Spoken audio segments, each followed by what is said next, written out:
हैदराबाद के मज़ाफ़ात में हमा मंजिला इमारत कर दी गई मुनहदिम। हाइड्रा के तहत की गई कार्रवाई। Hyderabad disaster response and states protection agency यानी कि हाइड्रा की तश्कील हुकूमत ने सरकारी इमलाक, तालाबों, पार्क और बफर जोन की हिफाजत के मकसद से दी है।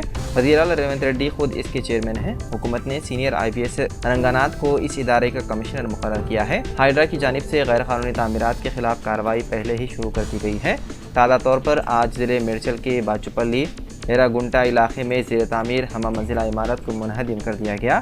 हुकाम ने बताया है कि उन्होंने हाइड्रा कमिश्नर रंगानाथ के हुक्म पर यह कार्रवाई की।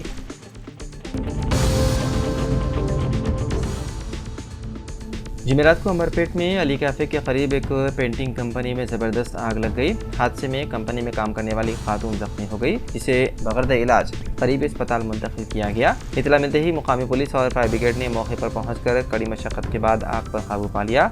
आग कैसे लगी इसकी वजह जानने की कोशिश की जा रही है।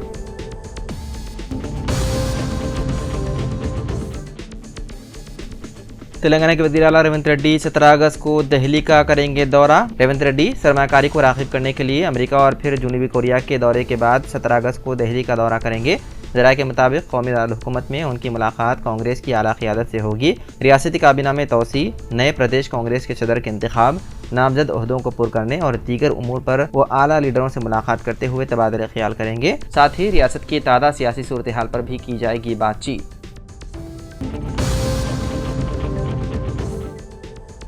वज़ीर-ए-आज़म नरेंद्र मोदी ने आने वाले इंतखाबात की रोशनी में UCC यानी कि यूनिफॉर्म सिविल कोड का मुद्दा उठाया। वज़ीर-ए-आज़म नरेंद्र मोदी ने यौम आज़ादी के मौके पर दिल्ली के लाल किले की फसील से खिताब करते हुए कहा कि सुप्रीम कोर्ट ने यकसा सिविल कोड पर कई बार बहस की है।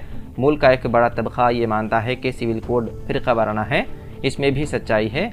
ये एक इम्तियाज़ी सिविल कोड है। जब आइन की 75 साल मुकम्मल होंगे तो आइन बनाने वालों के ख्वाब को पूरा करना हमारी जिम्मेदारी होगी। उन्होंने कहा कि मैं चाहता हूं कि हर तबका इस पर बहस करे। मजहब की बुनियाद पर तकसीम करने वाले कवानीन की मुआशरे में कोई जगह नहीं हो सकती। अब वक्त का तकादा ये है कि मुल्क में सेक्युलर सिविल कोड हो। हमने कम्युनल सिविल कोड में 75 साल गुजारे हैं। अब हमें सेक्युलर सिविल कोड की तरफ बढ़ना है, तभी हमें मजहब की बुनियाद पर इम्तियाजी सुलूक से आज़ादी मिलेगी।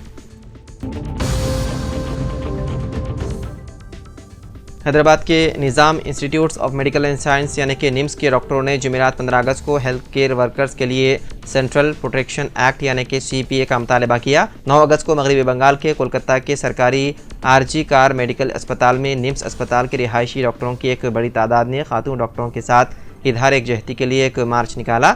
इस मामले पर NIMS रेसिडेंट डॉक्टर्स एसोसिएशन के सदर डॉक्टर राज किरण ने कहा, CPA मुस्वदा बिल साल 2022 में मंजूर किया गया था। ताहम चूँकि डॉक्टर्स आबादी का 1% से भी कम हैं, हुकूमत को CPA की कोई परवाह नहीं है।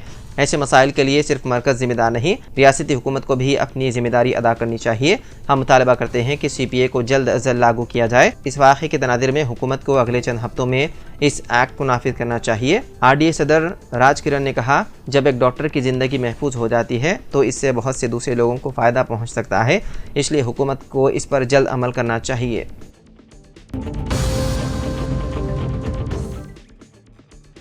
हिंदुस्तानी रेसलर विनेश फोगट ने अपने डिस्क्वालीफाई होने के फैसले के खिलाफ अपील की थी कि उन्हें कम से कम चांदी का तमगा दिया जाना चाहिए। The court of arbitration for sports ने इंडियन पहलवान विनेश फोगट की पेरिस ओलंपिक से नाअहली पर मुश्तरका तौर पर चांदी का तमगा दिए जाने की अपील को मुस्तरद कर दिया। गुज़िश्ता हफ्ते विनेश फोगट 50 किलोग्राम की कैटेगरी के ओलंपिक फाइनल में पहुंचने वाली पहली हिंदुस्तानी खातून पहलवान बन गई थी, लेकिन फाइनल की सुबह उन्हें मुकर्रर करदा हद से 100 ग्राम वजन ज़्यादा होने की बिना पर नाअहल करार दिया गया था।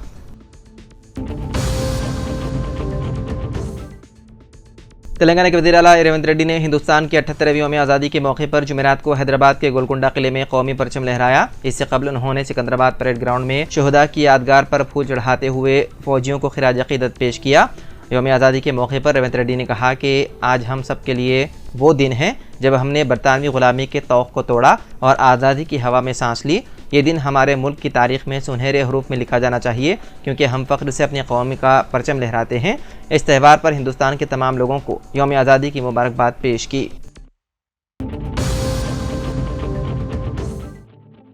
वज़ीर-ए-आज़म नरेंद्र मोदी ने लाल किले पहुंचकर खिताब किया। यौम आज़ादी के मौके पर वज़ीर-ए-आज़म मोदी ने लाल किले पर परचम कुशाई अंजाम दी। यौम आज़ादी के मौके पर लाल किले की फसील से कौम से खिताब करने से पहले वज़ीर-ए-आज़म मोदी राजघाट पहुंचे, जहां उन्होंने बाबा कौम महात्मा गांधी को खिराज अक़ीदत पेश किया। वज़ीर-ए-आज़म मोदी ने यौम आज़ादी के मौके पर यहाँ तिरंगा लहराया और कौम से खिताब किया।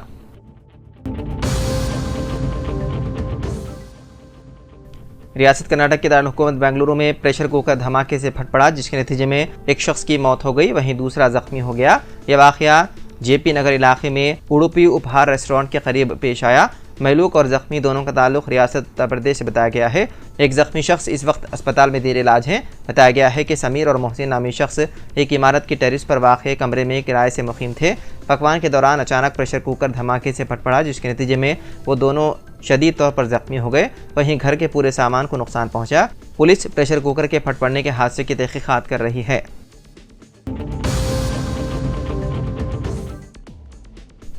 सदर हुकूल हिंद मजलिस इत्तेहादुल मुस्लिमीन बैरिस्टर ओवैसी ने मुल्क की आज़ादी की 78वीं तकरीब के मौके पर जुमेरात के रोज़ हैदराबाद के पुराने शहर में तिरंगा लहराया। हर साल की तरह इस साल भी बैरिस्टर ओवैसी ने तारीखी चार मीनार के करीब मदीना सर्कल पर तिरंगा लहराया। इस मौके पर मुकामी ताजिरीन और मजलिस के कायदीन व कारकुनों की कैसी तादाद मौजूद थी, जिनमें पत्थरघट्टी डिवीज़न के corporator Sohail Qadri, Mohammadia cap market के मालिक मोहम्मद इलियास बुखारी और दीगर शामिल थे।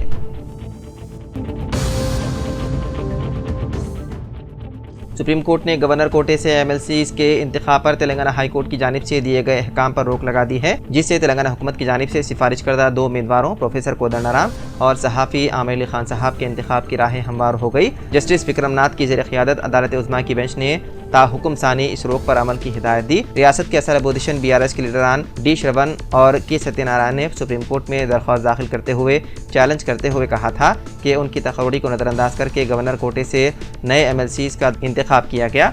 इस मामले की सुप्रीम कोर्ट ने समाअत की। दरख्वास्त गुजारों ने इत्तदा की कि गवर्नर के कोटे से नए MLCs की तकर्री को रोका जाए, लेकिन अदालत ने इससे इनकार कर दिया। अदालत ने कहा कि अगर नए MLCs की तकर्री को रोका गया तो ये गवर्नर और हुकूमत के हुकूक की खिलाफ वर्जी होगी।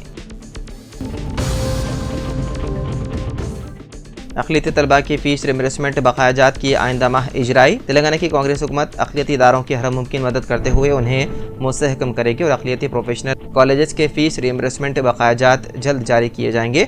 हुकूमत के मुशीर बराए अक़लियत व कमज़ोर तबक़ात मोहम्मद अली शबीर ने अक़लियती तालीमी इदारों की जानिब से मुनक़िदा तक़रीब से खिताब किया। हुकूमत की जानिब से हाल ही में अक़लियती इदारों को दी गई सहूलतों पर इज़हार तशक्कुर के लिए ये तक़रीब मुनक़िद की गई थी। मोहम्मद अली शबीर ने कहा कि मुस्तहिक़ अक़लियती तलबा के लिए स्कॉलरशिप उनका दस्तूरी हक़ है। फ़ीस रिम्बर्समेंट बकायाजात के मसले पर मोहम्मद अली शबीर ने कहा कि वज़ीर आला ने इस मसले पर कॉलेजेस की इंतज़ामिया से मुज़ाकरात किए हैं। उन्होंने तयक़ुन दिया कि फ़ीस रिम्बर्समेंट के तकरीबन 75% बकायाजात सितंबर के पहले हफ्ते में जारी कर दिए जाएंगे।